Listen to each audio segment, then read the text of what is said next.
রাত তখন 8:30। অফিস থেকে ফিরেই দরজার সামনে একটা পার্সেল দেখতে পেল সৌরভ। বক্সের উপর তার নাম, ঠিকানা সব কিছু ঠিক, কিন্তু সে তো কোনো অর্ডার করেইনি। ডেলিভারি বয়কে ফোন করলো, নম্বরটা বন্ধ। কৌতূহলবশত পার্সেলটা খুলল সৌরভ। ভেতরে শুধু একটা পুরনো ছবি।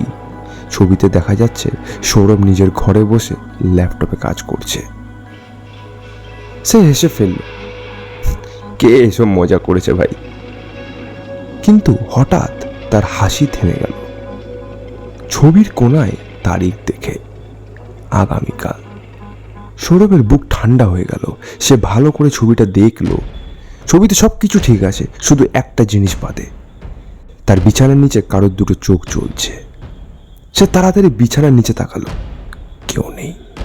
নিজেকে সৌরভ বোঝালো যে এটা একটা সামান্য এআই এডিট। সেই রাতে সৌরভের ঘুম এলো না। পরের দিন অফিস থেকে ফিরে দরজার সামনে আবারও একটা পার্সেল, একই বাক্স। কাপা হাতে সৌরভ তুলল। এবার একটা ছবি, আজকের তারিখ। ছবিতে দেখা যাচ্ছে সে দরজার সামনে দাঁড়িয়ে আছে, হাতে প্রথম ছবিটা, আর তার ঠিক পেছনে দাঁড়িয়ে আছে একটা লম্বা ছায়ামূর্তি। কিন্তু ছবিতে ছায়াটা আরো ভয়ঙ্কর। ওটা ক্যামেরার দিকে তাকিয়ে হাসছে। সৌরভ ধীরে ধীরে পেছনে ঘুরল, কেউ নেই। তখনই ফোনে নোটিফিকেশন এলো, your package has been delivered. নিচে লেখা, ফাইনাল ডেলিভারি টুমরো। পরদিন সকালে প্রতিবেশীরা দরজার সামনে আরেকটা পার্সেল পেল। ভেতরে একটা মাত্র ছবি। সৌরভ বিছানায় ঘুমিয়ে আছে, আর ছবিটা তোলা হয়েছে তার বিছানার নিচ থেকে। এটা একটা আজব ঘটনা পাঠালো আমাকে স্মৃতি চৌধুরী। কয়েকদিন আগে স্মৃতি আমাকে এই ঘটনাটি মেল করেছে, এবং এটা নাকি সত্যি ঘটনা। আমি শুনে অবাক হয়ে গেলাম যে এমনি ঘটনাও আদৌ সম্ভব। তো স্মৃতির দাদার বন্ধুর সাথে ঘটে যাওয়া এই ঘটনাটি, এবং দাদার বন্ধু এখন ভালো আছে। মানে এই ঘটনার পর ওঝাকে দিয়ে পরে অনেক ঝাড়ফুঁক করানোর পর আপাতত ঠিক আছে।